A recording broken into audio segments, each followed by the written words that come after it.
Man, if you want to take that call, you must be desperate. I would just summarize it that way. And you must be coming from a center that we agreed long time ago, a minimum 25 TPAs a year and minimum 15 thrombectomies a year, right? So you're willing to take a call and to talk to everyone. So welcome to Memphis. Walking in Memphis, 700 TPAs and up to 400 thrombectomies last year. Average number of calls a day, 50. You want to take some of it off me? Be my guest. All right, so if you look at your consecutive patients and consecutive call, the number of mechanical thrombectomies or LVOs, max 30%. I like that slide that you showed that if you base on CTA, most do not have occlusions. So most conversations that we have are not about thrombectomy, so we need to offer access to stroke expertise to all patients, not just super select group. Because if you only focus your discussions with ED physicians on abnormal CTAs, guess what? They're not going to call you on normal CTAs. They're not going to call on CTAs that have unobvious branch occlusions or partially occlusive thrombi that radiologists miss. They're going to call you less, and we will be treating less patients. So that's a simple message from this slide. The other thing, I call it stop poaching code stroke. Equally wrong would be call strokes CVAs. You know what CVA stand for? Confused vascular assessment. So if you have confused vascular assessment and someone in all of that teases out, okay, here is LVO, okay, let's call neurointerventionalist. Oh, here is ICH. Let's call neurocritical care. Subarachnoid hemorrhage, let's call neurosurgery directly. So who is triaging all of that for you if not vascular neurologist? You need to ask that question. Who originates these calls in your system? So stick to code stroke. So going back to mantra of CVA, obviously TPA should not be given for all CVAs, right? We have another mantra, MRI for UTI. So TPA for CVA, MRI for UTI. But if you and our friend Tudor take over the selection, then will be DSA for USA, right? So we cannot do that. All right. So finally, why are the reasons why vascular neurologists should take call? Again, most strokes do not have LVOs, still need treatment, and the treatment may not be just TPA, there may be some other things we do. Management before thrombectomy is important, blood pressure. So you're going to have time, you're going to drop your case, you're going to take that mask off of that little cartoon and spend time talking 2 or 3 times to the same emergency physician who's going to call, oh, labetalol is not working. Okay, anyway. Stroke mimics, another important thing. I want to hear the story, I want to triage this for you, and I want to rule those out. Early management of intracranial bleeding. That's another frontier that we are exploring.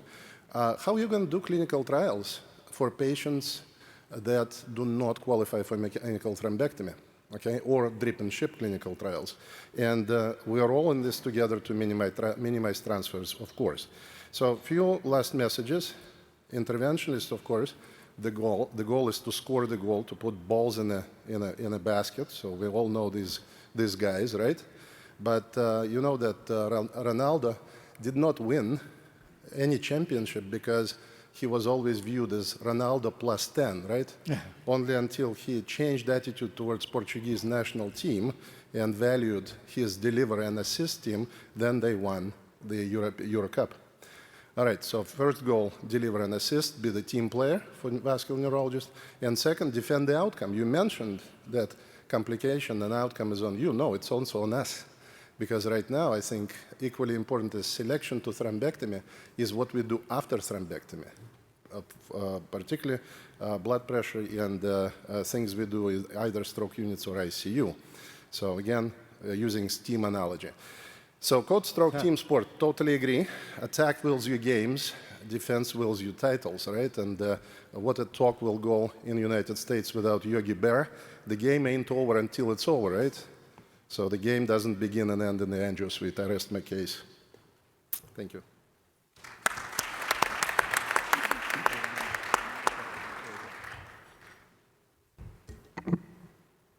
So we had a question for Mahesh. How do your PSCs go from CT to CTA? Who reads the non-con? And if the patient has a hemorrhage, it's Moon.